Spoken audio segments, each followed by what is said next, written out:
Di situ Myongju langsung memerintahkan untuk mengeluarkan Haesong dari sekolah. Awalnya Haesong mengancam kalau dia sampai dikeluarkan maka Myongju tak akan bisa menemukan emasnya karena petunjuk dari cerita hantu yang keempat hanya Haesong yang tahu. Tetapi di situ Myongju malah tertawa jahat dan bilang kalau dia sudah mengetahui semua petunjuknya. Karena memang buku catatan ayahnya Haesong sudah berada di tangannya Myongju. Setelahnya Haesong pun langsung mengambil tasnya dan pergi dari sekolah. Para murid di situ bertanya-tanya bagaimana bisa Haesong dikeluarkan oleh Myongju karena mereka memang tak tahu apa yang sebenarnya terjadi dalam sekolah itu. 재밌었다. Malam harinya Haesong melapor kepada timnya, tapi Haesong di situ bilang kalau misinya masih belum gagal. Karena meskipun dia dikeluarkan dari sekolah setidaknya dia harus berusaha untuk tetap mencari emasnya. Tak lama tiba-tiba ada agen pengawas yang memasuki ruangan tim dan di sana agen pengawas tersebut menemukan adanya segepok uang. Kemudian menuduh anggota timnya telah melakukan korupsi. Karena hal itulah mulai hari ini anggota tim Paan itu dihentikan sementara. Setelah itu Myongju menelepon Haesong. Di situ Myongju mengancam Haesong. Dia bilang kalau apa yang terjadi pada Haesong dan timnya hari ini, itu adalah sesuatu yang bisa dilakukan oleh Myongju. Dan korban selanjutnya bisa saja adalah Sua. Karena hal itulah Myongju meminta agar Haesong tak mendekat lagi. Dengan apa yang dilakukan oleh Myongju sekarang karena jika berani-berani Haesong melakukan itu lagi, maka tak segan-segan dia akan menghancurkan semua orang kesayangannya Haesong. Tentu saja mendengar itu Haesong menjadi takut, dia pun memutuskan untuk minum meredakan pikirannya, sampai tiba-tiba Sua datang. Haesong langsung cerita semuanya. Dia tak yakin untuk melanjutkan misi ini karena pikirnya dia takut kalau terjadi apa-apa kepada timnya atau Sua. Namun di situ Sua menguatkan Haesong agar Haesong tidak takut dan tak menyerah untuk melaksanakan misinya. Karena ini bukan hanya soal misi yang dilakukan Haesong, ini juga menyangkut masa depan dari para siswa. Jika memang kota pendidikan itu terrealisasi maka bisa-bisa sistem pendidikan di Korea itu akan terpecah belah. 난 너 끝까지 도울 거야. 그러니까 나 봐서라도 나는 넌 안 무서워? 무서워. Karena itulah Haesong langsung menelepon timnya dan bilang dia tak menyerah dan tetap ingin berjuang. Mendengar itu Paan pun juga senang dan tak keberatan untuk membantu juga. Mulai besok mereka akan bekerja di rumahnya Haesong. Di tempat lain Myongju terlihat menemui Direktur Kim. Ternyata yang membebaskan Myongju dari segala tuduhan adalah Direktur Kim. Dan alasan kenapa Direktur Kim mau melakukan ini karena Myongju ternyata adalah seseorang yang bisa membuat Direktur Kim untuk menduduki jabatan direktur sekarang. Karena hal itulah Direktur Kim mau tidak mau harus menuruti apa yang diperintahkan oleh Myongju. Hari selanjutnya keadaan sekolah Byongmun semakin kacau. Sekarang makanan dibagi berdasarkan nilai kelas dan kekayaan para siswa. Yujung pun melaporkan segala keanehan-keanehan yang terjadi di sekolah sekarang pada Haesong. Tetapi secara tak sengaja ternyata Yena mendengarkan pembicaraan itu, dan di situ Yena baru mengetahui kalau Haesong selama ini adalah agen rahasia yang menyamar. Di rumah Haesong berkumpul bersama anggota timnya berusaha menemukan petunjuk dari cerita hantu yang keempat. Di situ dia membawa buku yang pernah ditulis oleh ayahnya. Dulu buku itu ditemukan oleh Sua ketika Sua memeriksa perpustakaan di sekolahan. Di tempat lain Myongju juga berusaha untuk memecahkan cerita hantu yang keempat. Dia teringat kalau Haesong pernah mengatakan tentang Gim. Karena hal itulah dia menginstruksikan semua anak buahnya untuk memeriksa apakah ada emas di bawah bangunan Gim itu atau tidak. Tetapi ternyata hasilnya nihil.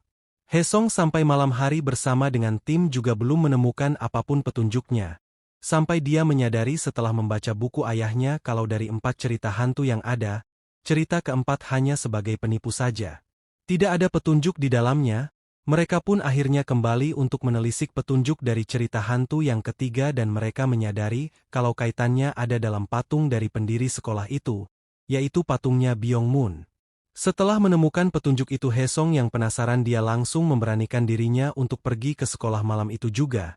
Di sekolah Sua dan Bu An ternyata masih lembur, Haesong pun berpura-pura menjadi driver Gojek dengan mengirimkan makanan di sana. Saat melihat matanya Sua menyadari kalau driver Gojek itu adalah Haesong. Akhirnya Sua pun memutuskan untuk mengikuti Haesong. Hesong pun tiba di patung itu dan memberitahu Sua kalau petunjuknya mengatakan emasnya berkaitan dengan patungnya Byongmun ini. Mendengar cerita itu Sua menjadi muak kepada Byongmun. Karena Byongmun dianggap sebagai pahlawan negara padahal berdasarkan cerita itu. Kalau memang Byongmun menyembunyikan emasnya sendiri, Byongmun adalah pengkhianat negara. Karena hal itulah Sua yang sebal berusaha mencekek patungnya Byongmun. 이쪽 교육에 이 바지 만지면 안 돼. Namun mengejutkannya kepala patung tersebut malah bergerak dan tiba-tiba terbukalah ruangan di bawah patung tersebut.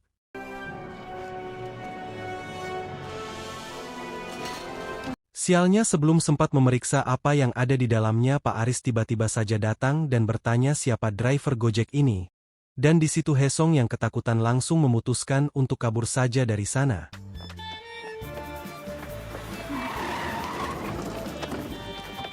Keesokan paginya Myongju diberitahu oleh Pak Aris kalau tadi malam ada driver Gojek online bersama dengan Sua dan driver itu terlihat sangat mencurigakan. Myongju langsung memastikan dengan melihat CCTV dan di situ dia tahu kalau pria itu adalah Hesong. Myongju pun mulai berpikir kalau mungkin saja patung yang didatangi oleh Hesong itu ada kaitannya dengan petunjuk mencari di mana keberadaan emas. Tak lama Yena tiba-tiba masuk ke ruangannya Myongju. Yena di sana dia marah-marah kepada ibunya dengan bilang kalau dia tahu Hesong adalah agen rahasia dan pasti apa yang berkaitan dengan Hesong dan ibunya itu sangatlah berbahaya. Dan kenapa ibunya tak pernah menceritakan hal ini. Tapi di situ Myongju bilang kalau Yena tak perlu tahu apa-apa. Yang Yena perlu tahu adalah Myongju menciptakan kota pendidikan dan ketika Myongju nanti tak ada, Yenalah yang meneruskannya. Mendengar itu Yana menjadi sangat muak pada ibunya. Karena selama ini Myongju hanya melakukan apa yang dia inginkan tanpa memperhatikan perasaannya Yena sama sekali. Dan Yena hanya selalu menurut dan menurut terus. Beralih ke sekolah kehebohan tiba-tiba saja terjadi karena ada seseorang yang sengaja menyebar foto mesra antara Sua bersama dengan Hesong. Dan foto itu membuat rumor skandal menyebar. Kalau Sua ternyata selama ini memacari seseorang di bawah umur yang merupakan siswanya. Saat mengajar dia pun terus kepikiran karena dia bingung harus menjelaskan seperti apa. Sampai tiba-tiba ada seorang siswa yang bertanya apa hubungan antara Sua bersama dengan Hesong. Sua tak bisa menjawab apa-apa, sampai tiba-tiba kepala sekolah datang di sana dan ingin untuk mengusir Sua. Tetapi tiba-tiba saja semua siswa bertepuk tangan karena Hesong datang di waktu yang tepat untuk menghentikan kepala sekolah.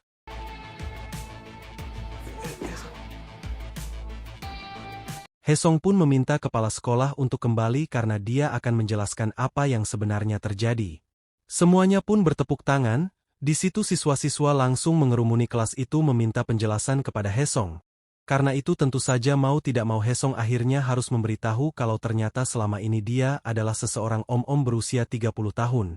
Temannya pun lanjut bertanya, terus kenapa om-om harus sampai sekolah SMA lagi? Di situ Hesong mempunyai jawaban yang sangat cemerlang. Dia bilang kalau dia belum lulus SMP dulu dan dia pikir kalau SMA ini adalah ijazah yang sangat penting. Mendengar itu semua siswa pun menjadi simpati dengan Hesong.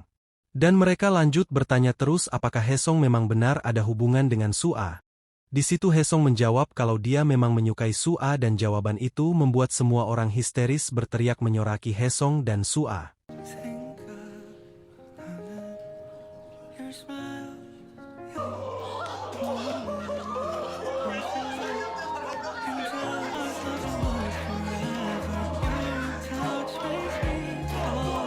Setelah itu Hesong pun keluar dengan damai, dia juga tidak ketahuan dan bertemu dengan Myongju. Myongju di situ memuji Hesong karena Hesong berhasil mengubah cerita skandalnya dengan Sua menjadi cerita yang romantis. Karena rencananya gagal Myongju pun memarahi kepala sekolah. Bagaimana informasinya bisa bocor ke Hesong? Ternyata seseorang yang membocorkan informasi tersebut adalah Yena. Tadi pagi Yena merekam diam-diam pembicaraan ibunya dan setelah mengetahui kalau Sua akan dijebak, dia memberitahukannya kepada Hesong, supaya Hesong bisa menyelamatkannya. Yena melakukan ini semua alasannya karena dia pikir Sua adalah guru yang baik dan dia harus menolong Sua. Malam hari Myongju pun menemui Yena, di situ dia memarahi Yena karena telah ikut campur urusannya.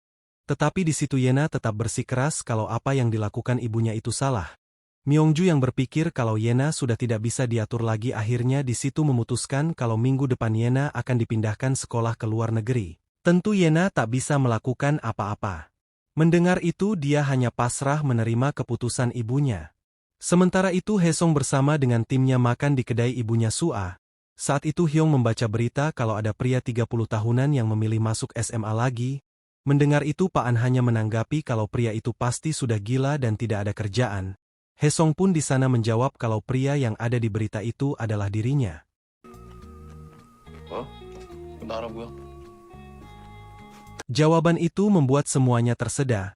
Mereka semakin curiga saat melihat gerak-gerik antara Haesung dan Sua itu layaknya seperti pasangan. 사람인데 피해보게 할 순 없잖아.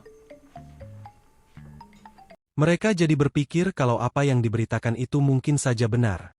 Haesung pun menjelaskan kalau Pak An tak perlu khawatir. Dia telah membuat alasan sehingga dia tak ketahuan oleh semua siswa, kalau dia sebenarnya adalah agen rahasia. Sekarang yang lebih penting mereka harus menyelesaikan misinya. Haesung pun bertanya apakah mereka bisa mendapatkan bantuan. Tetapi Pak An menjawab mustahil mendapat bantuan, Direktur Kim sudah tidak bisa dipercaya lagi, tak ada agen yang bisa membantu. Mendengar itu Ibu Sua tiba-tiba keluar dengan gerak-gerik yang mencurigakan berkata, kalau dia akan membantu calon menantunya ini, 고마워, 정서방. 정섭? membuat Haesung terkaget dengan jawabannya. Mereka pikir Ibu Sua hanya bercanda. Tetapi ternyata Ibu Sua dulunya adalah mantan anggota gangster yaitu geng ayam berdarah. Ibu Sua pun langsung mendatangi markasnya dulu dan bertemu dengan teman-temannya. Ibu Sua bilang kalau dia ada pekerjaan untuk teman-temannya itu. Ternyata malam itu Haesung bersama dengan tim berniat untuk mengambil emasnya. Karena hal itulah dia membutuhkan banyak orang, dan para gangster yang dipanggil oleh Ibu Sua akhirnya hadir juga. Sebelum pergi Sua bilang, jika memang malam ini misinya selesai Sua ingin mengajak Haesung untuk makan berdua saja. Haesung pun menyetujuinya. Beberapa saat kemudian mereka sudah sampai di lokasi. Tak lama ternyata Myongju juga ada di sana. Myongju juga mengetahui kalau petunjuknya mengarah ke patung tersebut. Tidak heran jika dia ingin masuk ke sana juga untuk memeriksanya. Tetapi di sana Haesung bilang kalau Myongju tak bisa memasuki sekolah. Sebab Haesung sudah diperintahkan oleh Bin untuk menjaga sekolah tersebut. Karena katanya ada mata-mata dari Korea Utara, tentu saja Myongju tidak bisa ditipu dengan tipuan sebodoh itu. Tetapi Myongju tak bisa melakukan apa-apa karena Haesung sudah bersama dengan banyak gangster di sana. Mau tidak mau Myongju pun kembali memerintahkan kepala sekolah untuk memanggil pasukannya juga. Karena mereka juga harus masuk ke dalam, saat Myongju pergi, tanpa berlama-lama Haesung langsung memasuki gedung tersebut dan benar saja ada ruangan di bawah patungnya Byongmun. Haesung pun masuk ke ruangan itu. Ruangannya memang sangatlah besar tetapi anehnya Haesung sama sekali tidak melihat emas di sana. Haesung pun memberitahu Pak An yang ada di luar, kalau di dalam ruangan tersebut sama sekali tak ada emas. Haesung pun mulai masuk lebih dalam menyusuri ruangan tersebut, dan di suatu sudut ruangan dia benar-benar syok melihat sesuatu. Badannya dingin, lemas dan langsung menangis seketika itu juga, karena ternyata dia menemukan tengkorak dari ayahnya.